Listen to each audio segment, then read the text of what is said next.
लोकप्रिय मुख्यमंत्री श्री भूपेंद्र भाई पटेल, संसद में मेरे सहयोगी श्री सी.आर. पाटिल, गुजरात सरकार में मंत्री भाई जगदीश पंचाल, हर्ष संघवी,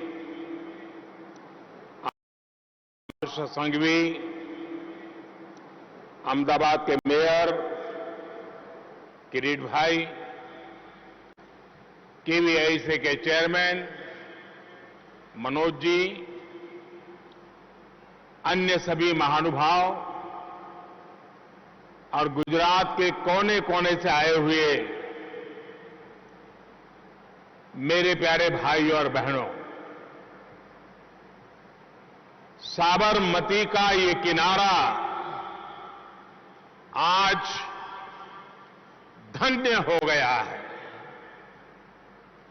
आजादी के 75 वर्ष पूरे होने के उपलक्ष्य में 7,500 बहनों बेटियों ने एक साथ चरखे पर सूत काटकर नया इतिहास रच दिया है।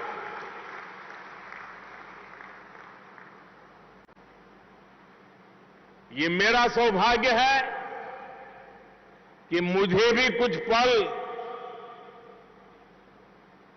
चरखे पर हाथ आजमाने का, सूत काटने का सौभाग्य मिला।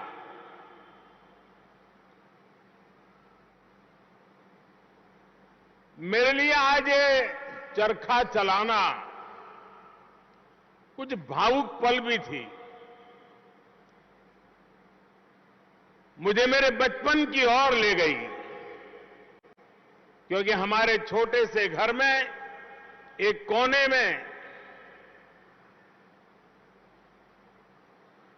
ये सारी चीजें रहती थी और हमारी मां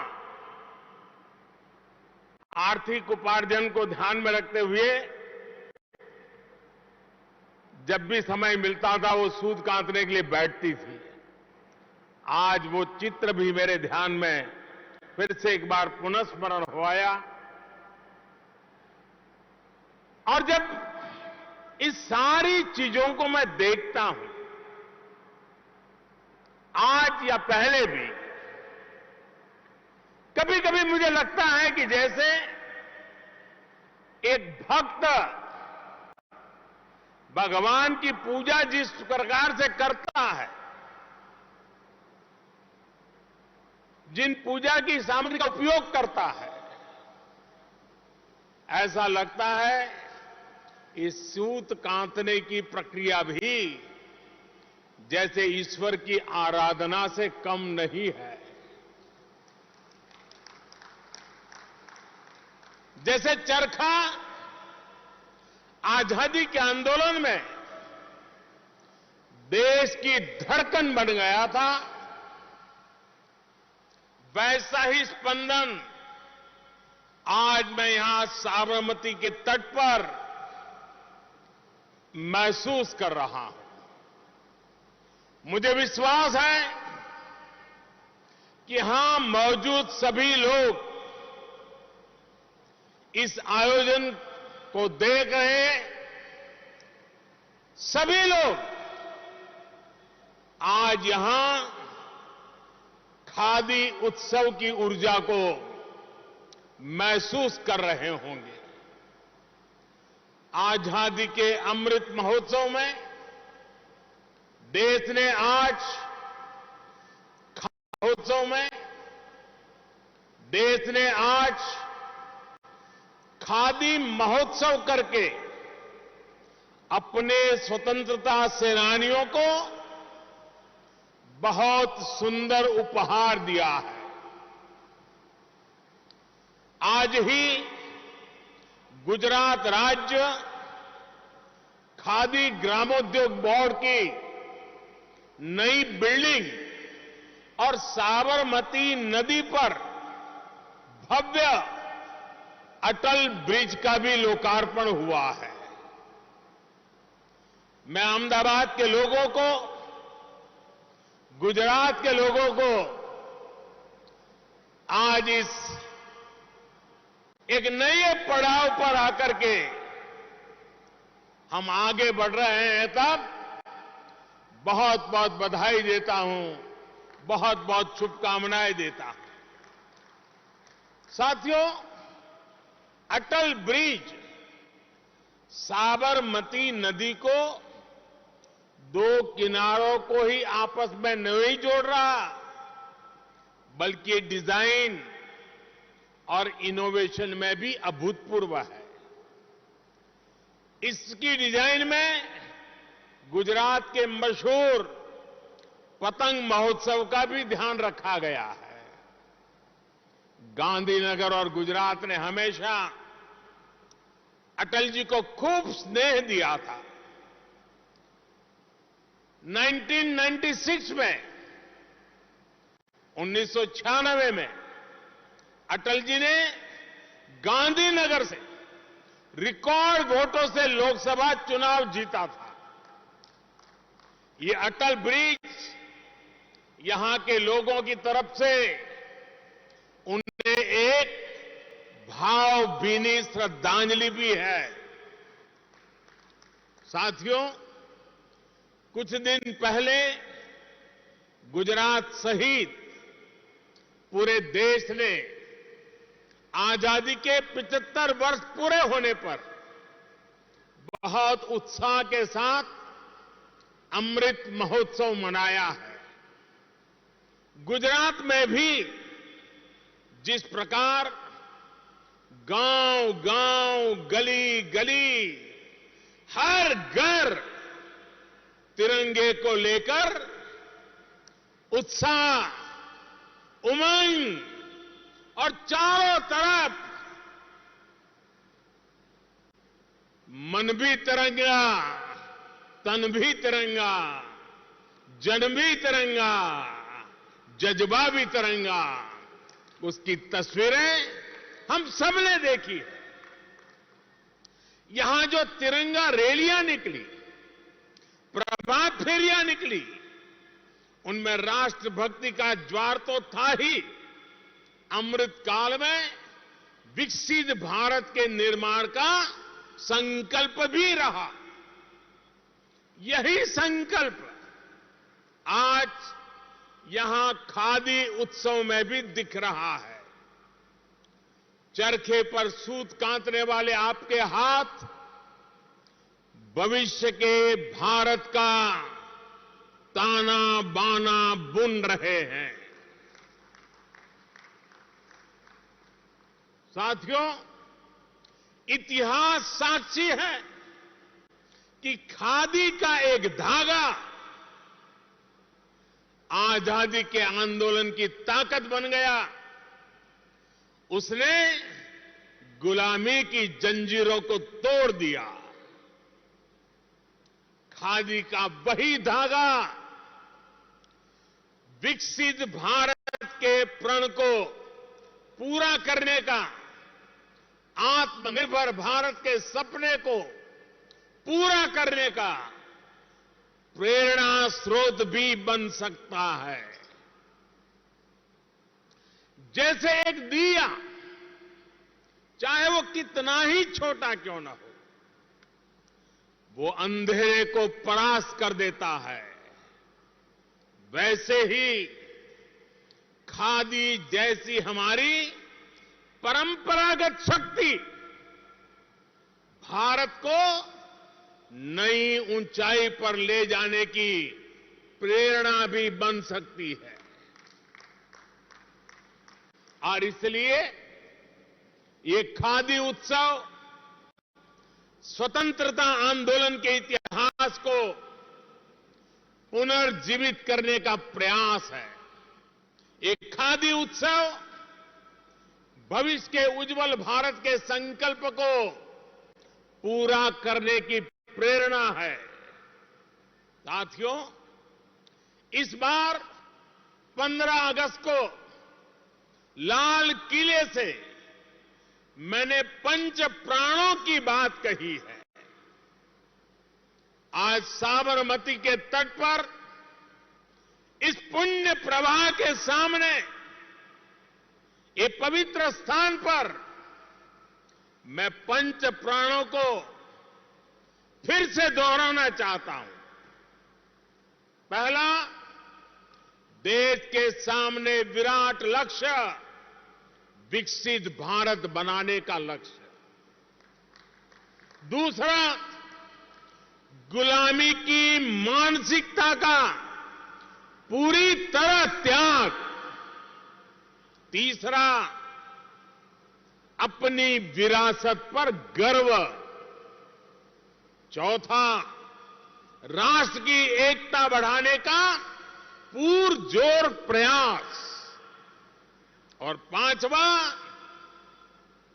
हर नागरिक का कर्तव्य। आज का ये खादी उत्सव इन पंच प्राणों का एक सुंदर प्रतिबिंब भी है। इस खादी उत्सव में एक विराट लक्ष्य, अपनी विरासत का गर्व, जन भागीदारी, अपना कर्तव्य, सब कुछ समाहित है, सबका समागम है। हमारी खादी भी गुलामी की मानसिकता की बहुत बड़ी भुक्तभोगी रही है। आजादी के आंदोलन के समय जिस खादी ने हमें स्वदेशी का एहसास कराया, आजादी के बाद उसी खादी को अपमानित नजरों से देखा गया। आजादी के आंदोलन के समय जिस खादी को गांधी जी ने देश का स्वाभिमान बनाया, उसी खादी को आजादी के बाद हीन भावना से भर दिया गया। इस वजह से खादी और खादी से जुड़ा ग्रामोद्योग पूरी तरह तबाह हो गया। खादी की ये स्थिति विशेष रूप से गुजरात के लिए बहुत ही पीड़ादायक थी, क्योंकि गुजरात का खादी से बहुत खास रिश्ता रहा है। साथियों, मुझे खुशी है कि खादी को एक बार फिर जीवन दान देने का काम गुजरात की इस धरती ने किया है। मुझे याद है, खादी की स्थिति सुधारने के लिए 2003 में हमने गांधी जी के जन्म स्थान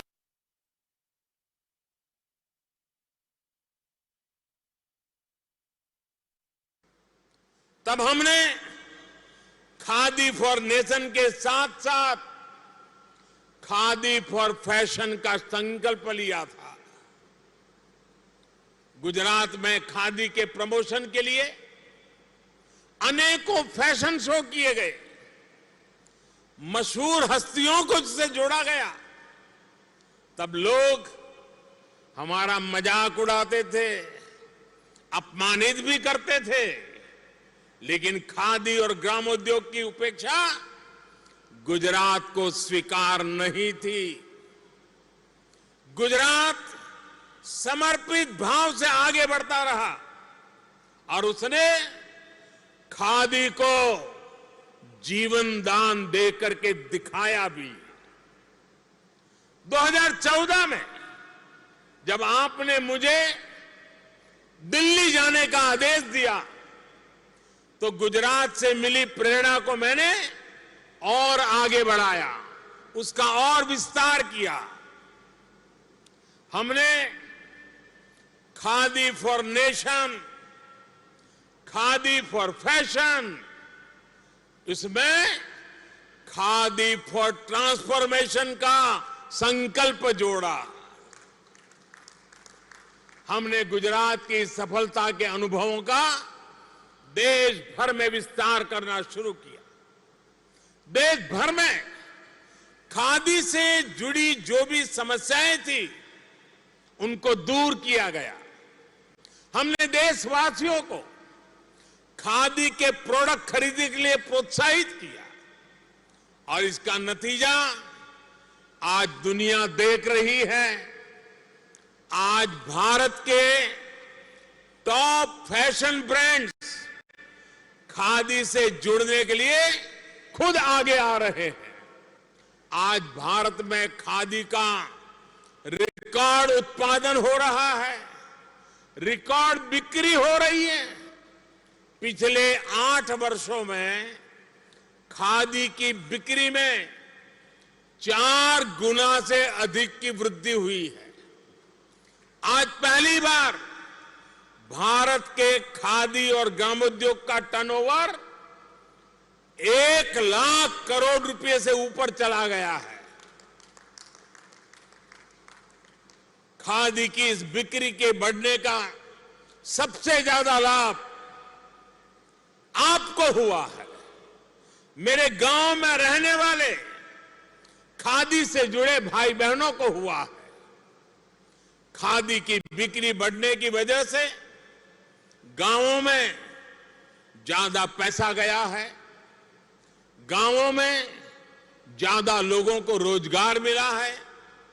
विशेष रूप से हमारी माताओं बहनों का सशक्तिकरण हुआ है।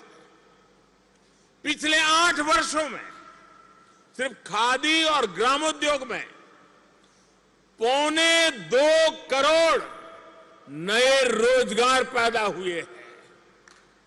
और साथियों, गुजरात में तो अब ग्रीन खादी का अभियान भी चल पड़ा है। यहां अब सोलर चरखे से खादी बनाई जा रही है, कारीगरों को सोलर चरखे दिए जा रहे हैं। यानी गुजरात फिर एक बार नया रास्ता दिखा रहा है।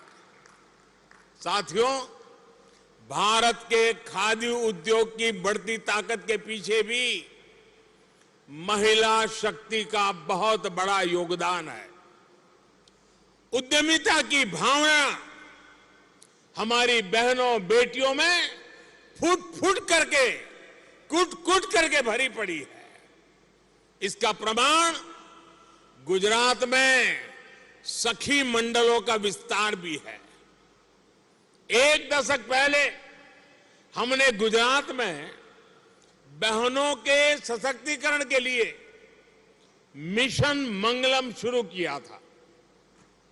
आज गुजरात में बहनों के 2,60,000 से अधिक स्वयं सहायता समूह बन चुके हैं। इनमें 26 लाख से अधिक ग्रामीण बहनें जुड़ी हैं। इन सखी मंडलों को डबल इंजन की सरकार की डबल मदद भी मिल रही है। साथियों, बहनों बेटियों की शक्ति ही इस अमृत काल में असली प्रभाव पैदा करने वाली है। हमारा प्रयास है कि देश की बेटियां ज्यादा से ज्यादा संख्या में रोजगार से जुड़े, अपने मन का काम करे। इसमें मुद्रा योजना बहुत बड़ी भूमिका निभा रही है। एक जमाना था जब छोटा मोटा लोन लेने के लिए भी बहनों को जगह जगह चक्कर काटने पड़ते थे। आज मुद्रा योजना के तहत 50,000 से लेकर 10 लाख रुपए तक बिना गारंटी का ऋण दिया जा रहा है। देश में करोड़ों बहनों बेटियों ने मुद्रा योजना के तहत लोन लेकर पहली बार अपना कारोबार शुरू किया है। इतना ही नहीं, 1-2 लोगों को रोजगार भी दिया है। इसमें से बहुत सारी महिलाएं खादी ग्रामोद्योग से भी जुड़ी हुई है। साथियों, आज खादी जिस ऊंचाई पर है, उसके आगे अब हमें भविष्य की ओर देखना है। आजकल हम हर वैश्विक प्लेटफॉर्म पर एक शब्द की बहुत चर्चा सुनते हैं, सस्टेनेबिलिटी।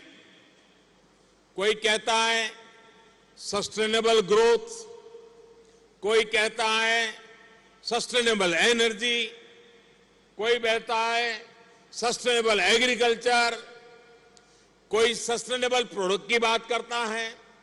पूरी दुनिया इस दिशा में प्रयास कर रही है कि इंसानों के क्रियाकलापों से हमारी पृथ्वी, हमारी धरती पर कम से कम बोझ पड़े। दुनिया में आजकल बैक टू बेसिक का नया मंत्र चल पड़ा है। प्राकृतिक संसाधनों की रक्षा पर विशेष जोर दिया जा रहा है। ऐसे में सस्टेनेबल लाइफस्टाइल की भी बात कही जा रही है। हमारे उत्पाद इको फ्रेंडली हो, पर्यावरण को नुकसान न पहुंचाए, ये बहुत आवश्यक है। यहां खादी उत्सव में आए आप सभी लोग सोच रहे होंगे कि मैं सस्टेनेबल होने की बात पर इतना जोर क्यों दे रहा। इसकी वजह है खादी सस्टेनेबल क्लोथिंग का उदाहरण है। खादी इको फ्रेंडली क्लोथिंग का उदाहरण है। खादी से कार्बन फुटप्रिंट कम से कम होता है। ऐसे बहुत सारे देश हैं जहां तापमान ज्यादा रहता है, वहां खादी हेल्थ की दृष्टि से भी बहुत अहम है। और इसलिए खादी आज वैश्विक स्तर पर बहुत बड़ी भूमिका निभा सकती है। बस हमें हमारी इस विरासत पे गर्व होना चाहिए। खादी से जुड़े आप सभी लोगों के लिए आज एक बहुत बड़ा बाजार तैयार हो गया है। इस मौके को हमें चूकना नहीं है। मैं वो दिन देख रहा हूं जब दुनिया के हर बड़े सुपरमार्केट में, क्लॉथ मार्केट में भारत की खादी छाई होगी। आपकी मेहनत, आपका पसीना अब दुनिया में छा जाने वाला है। जलवायु परिवर्तन के बीच अब खादी की डिमांड और तेजी से बढ़ने वाली है। खादी को लोकल से ग्लोबल होने से अब कोई शक्ति रोक नहीं सकती है। साथियों, आज साबरमती के तट से मैं देश भर के लोगों से एक अपील भी करना चाहता हूं। आने वाले त्योहारों में इस बार खादी ग्रामोद्योग में बना उत्पाद ही उपहार में दें। आपके पास घर में भी अलग अलग तरह के फैब्रिक से बने कपड़े हो सकते हैं, लेकिन उसमें आप थोड़ी जगह खादी को भी जरा दे देंगे तो वोकल फॉर लोकल अभियान को और गति मिलेगी। किसी गरीब के जीवन को सुधारने में मदद होगी। आप में से जो भी विदेश में रह रहे हैं, अपने किसी रिश्तेदार या मित्र के पास जा रहा हो तो वो भी गिफ्ट के तौर पर खादी का एक प्रोडक्ट साथ ले जाएं। इससे खादी को तो बढ़ावा मिलेगा ही, साथ ही दूसरे देश के नागरिकों में खादी को लेकर जागरूकता भी आएगी। साथियों, जो देश अपना इतिहास भूल जाते हैं, वो देश नया इतिहास बना भी नहीं पाते। खादी हमारे इतिहास का, हमारी विरासत का अभिन्न हिस्सा है। जब हम अपनी विरासत पर गर्व करते हैं तो दुनिया भी उसे मान और सम्मान देती है। इसका एक उदाहरण भारत की टॉय इंडस्ट्री भी है। खिलौने, भारतीय परंपराओं पर आधारित खिलौने प्रकृति के लिए भी अच्छे होते हैं, बच्चों के स्वास्थ्य का भी नुकसान नहीं पहुंचाते। लेकिन बीते दशकों में विदेशी खिलौनों की होड़ में भारत की अपनी समृद्ध टॉय इंडस्ट्री तबाह हो रही थी। सरकार के प्रयास से खिलौना उद्योगों से जुड़े हमारे भाई बहनों के परिश्रम से अब स्थिति बदलने लगी है। अब विदेश से मंगाए जाने वाले खिलौनों में भारी गिरावट आई है। वहीं भारतीय खिलौने ज्यादा से ज्यादा दुनिया के बाजारों में अपनी जगह बना रहे हैं। इसका बहुत बड़ा लाभ हमारे छोटे उद्योगों को हुआ है, कारीगरों को, श्रमिकों को, विश्वकर्मा समाज के लोगों को हुआ है। साथियों, सरकार के प्रयासों से हैंडीक्राफ्ट का निर्यात, हाथ से बुनी कालीनों का निर्यात भी बढ़ रहा है। आज 2 लाख से ज्यादा बुनकर और हस्तशिल्पी कारीगर जेम पोर्टल से जुड़े हुए हैं और सरकार को आसानी से अपना सामान बेच रहे हैं। साथियों, कोरोना के इस संकट काल में भी हमारी सरकार अपने हस्तशिल्प कारीगरों, बुनकरों, कुटीर उद्योग से जुड़े भाई बहनों के साथ खड़ी रही है। लघु उद्योगों को, एमएसएमईज को आर्थिक मदद देकर सरकार ने करोड़ों रोजगार जाने से बचाए हैं। भाइयों और बहनों, अमृत महोत्सव की शुरुआत पिछले वर्ष मार्च में दांडी यात्रा की वर्षगांठ पर साबरमती आश्रम से हुई थी। अमृत महोत्सव अगले वर्ष अगस्त 2023 तक चलना है। मैं खादी से जुड़े हमारे सभी भाइयों बहनों को, गुजरात सरकार को इस भव्य आयोजन के लिए बहुत बहुत बधाई देता हूं। अमृत महोत्सव में हमें ऐसे ही आयोजनों के माध्यम से नई पीढ़ी को स्वतंत्रता आंदोलन से परिचित कराते रहना है। मैं आप सभी से, देशवासियों से एक आग्रह करना चाहता हूं। आपने देखा होगा दूरदर्शन पर एक स्वराज सीरियल शुरू हुई है। आप देश के आजादी के लिए, देश के स्वाभिमान के लिए हिंदुस्तान के कोने कोने में क्या संघर्ष हुआ, क्या बलिदान हुए, इस सीरियल में स्वतंत्रता आंदोलन से जुड़ी गाथाओं को बहुत विस्तार से दिखाया जा रहा है। आज की युवा पीढ़ी को दूरदर्शन पे रविवार को शायद रात को 9 बजे आती है, ये स्वराज सीरियल पूरे परिवार ने देखनी चाहिए। हमारे पूर्वजों ने हमारे लिए क्या क्या सहन किया है, इसका हमारी आने वाली पीढ़ी को पता होना चाहिए। राष्ट्रभक्ति, राष्ट्र चेतना और स्वावलंबन का ये भाव देश में निरंतर बढ़ता रहे, इसी कामना के साथ मैं फिर एक बार आप सबका हृदय से आभार व्यक्त करता हूं। मारे विशेष रूपे અમારી આ માતાઓ બહેનોને પણ પ્રણામ કરવા છે, કારણ આ ચરખો ચલાવવો એ પણ એક પ્રકારની સાધના છે। પૂરી એકાગ્રતાથી, यौगिक भावથી આ માતાઓ બહેનો રાષ્ટ્રના વિકાસની અંદર યોગદાન આપી રહી છે અને આટલી મોટી સંખ્યામાં ઇતિહાસમાં પહેલી વાર આ ઘટના ઘટી હશે. ઇતિહાસમાં પહેલી વાર.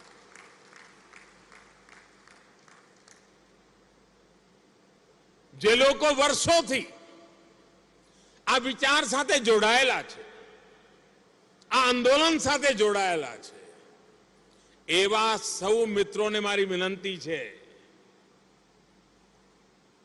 કે અત્યાર સુધી આપણે જે પદ્ધતિથી કામ કર્યું છે, જે રીતે કામ કર્યું છે, આજે ભારત સરકાર દ્વારા મહાત્મા ગાંધીના આ મૂલ્યોને ફરી એકવાર પ્રાણવાન બનાવવાના જે પ્રયાસ ચાલી રહ્યા છે, એને સમજવાનો પ્રયાસ થાય, એનો સ્વીકાર કરીને આગળ વધવામાં મદદ થાય.